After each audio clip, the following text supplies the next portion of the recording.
It's the start of a new year, and that means setting a resolution and trying to stick to it.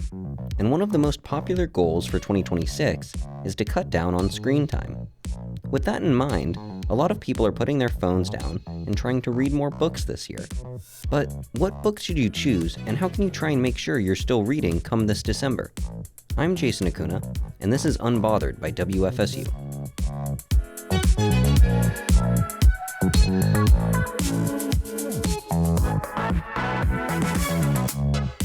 So I'm joined today by my guest co-host, Evan Rossi. Hello, Evan. Hey there, Jason.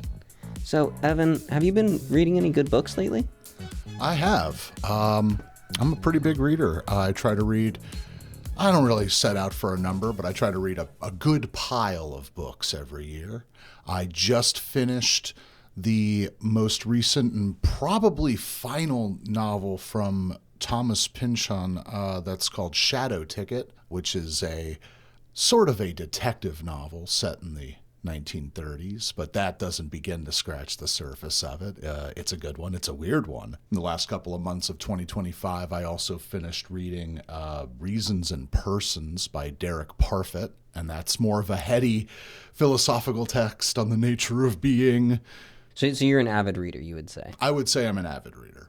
Absolutely. So it seems that there's a large number of people trying to join you in that group of being an avid reader this year, and they are trying to put their phones down and pick up a book. Well, I'll never argue against that. So I sat down with one of our local bookstore owners to find some tips and advice for people looking to get back into reading this year.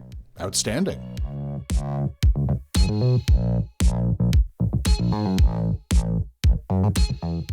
Hi, my name is Alex Spencer. My pronouns are she, her, and I'm the owner of Common Ground Books in Tallahassee, Florida.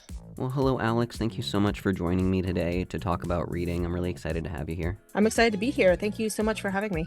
Absolutely. So I'll just jump right into the questions. So my first one is, a lot of people this year are wanting to kind of get off of their screen and spend less time on their phone, on their computer and TV, and so they're looking to get into things that don't involve screens, and one of the biggest things is reading. And so how can those looking to get back into reading more often kind of build out a good reading list? First of all, I would just like to say that that's great. Reading is a fantastic pastime, and as we all know, books don't run out of batteries. So that makes it easy on the go and to just have around.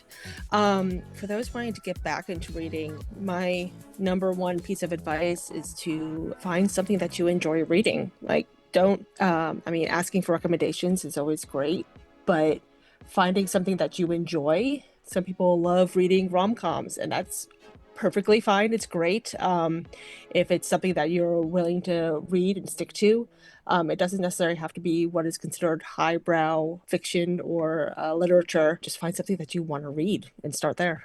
I do have one follow-up question off of that. What would you recommend in terms of book length, maybe for someone with their first book getting back into reading? Because I know that sometimes if you pick up a 600, 700-page book, it can be kind of daunting. Would you recommend maybe starting on a shorter book rather, or just diving right into whatever is interesting them at the moment?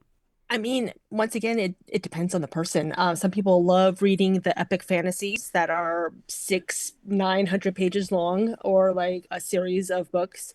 Other people like shorter fiction. Anthologies, like short story collections, are a great place to start. Most books run from like 200-300 pages.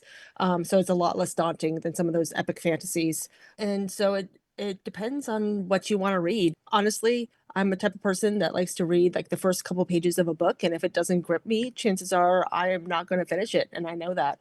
So I try to read a few lines and see if it's something that like catches my attention, and I go from there. But yeah, so like short stories and shorter fiction is definitely a great place to start, especially if you feel like you're going to get overwhelmed with a longer, more epic story. And so are there any new or upcoming releases we should kind of be on the lookout for people looking to get back into reading? I mean, our bookstore is a very specialized, we specialize in more LGBT and radical fiction. So from that front, I can definitely tell you there's this current series of gay hockey books that everybody's really into. For those that don't know, the Heated Rivalry series that just came out, I believe, is based off of a book series called the Game Changer series. And there's currently 6 books in that series. A seventh one is coming out this year. And that has been a hot ticket for books right now. So that is definitely something that people are going after. It is rom-com sports book. And people seem to be loving that one right now. Absolutely. I think it's airing on HBO Max, but I did not Oh, yeah. know. HBO Max. That's right. Yeah, I did not know that was a book series, though, actually. I didn't know it was an Yes. adaptation. That's really interesting. Yes. Heated Rivalry is actually the second one of the series. Oh. And it's the same characters in the 6th book, and then also the 7th one, which is coming out later this year. Oh, wow. Gotcha. That's really interesting. That's a lot of new Yeah. information for me. Thank you. So we have not been able to keep those books on the shelf. I'm sure they're flying right off. Yes. And so you touched on this one, this next question a little bit earlier, but what's the best way for people to find books that they would like and stay up to date on new releases? We've heard not to judge a book by its cover, but how should we maybe judge a book on whether we'd like reading it? I mean, people say don't judge a book by its cover, but honestly, covers sell books. Right. It is so true. It's honestly quite funny. Um, but there's a few great ways to come up with books. There are, of course, there's Book Talk, which I mean, in my opinion, can be a little hit or miss. Just because somebody loves a book doesn't mean that you will, but that's probably true for all these methods. Book lists online, going through like bestsellers, always a good option. But another great way is to walk into a local bookstore, especially the small independent bookstores, and ask for recommendations. Because trust me when I say that the booksellers want to give you their recommendations. They want you to give you things to read, and always very excited to talk about as well. So yeah, walk in. We also have lists, us and a couple, I think, of the other local bookstores. We have reading challenge lists. So ours is like a bingo card, and there's others that are just like read books of this genre and things like that, and to give you like prompts for types of books to pick up. So those are some great ways to find new books. And any advice you can share for those looking to stick to reading more consistently this year? Make it yourself a sustainable goal. I mean, I know some people that have read over 100 books in a year. That is not me. I truly admire those people, but that's like more than one book a week. And for a lot of people, that is not sustainable. Set a goal of read like 20 minutes a day or read a book a month.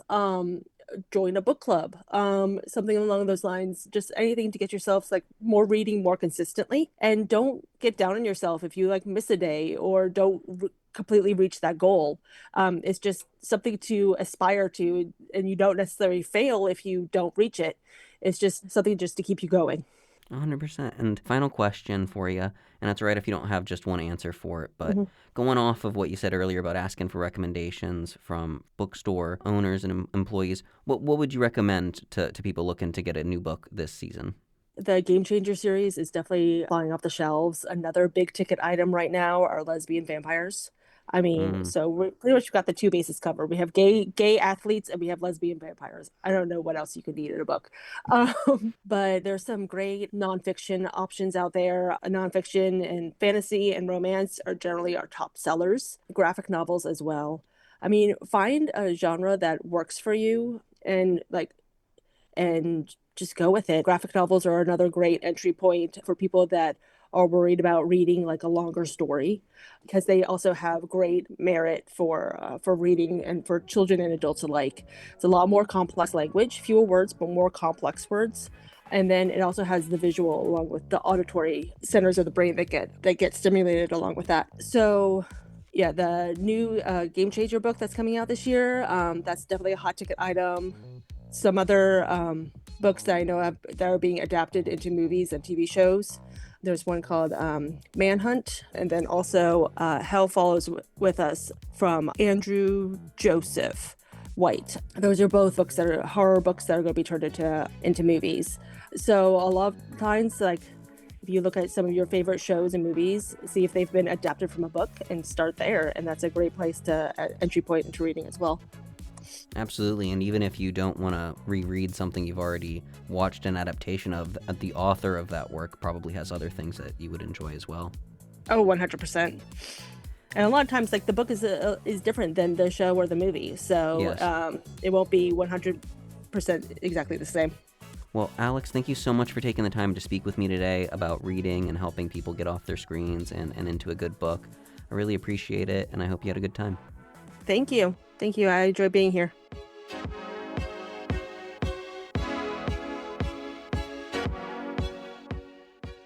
Unbothered is produced, edited, and hosted by Jason Acuna. Audio engineering by Taylor Cox and Evan Rossi. Executive producers Regan McCarthy and Lynn Hatter. And brought to you by WFSU Public Media.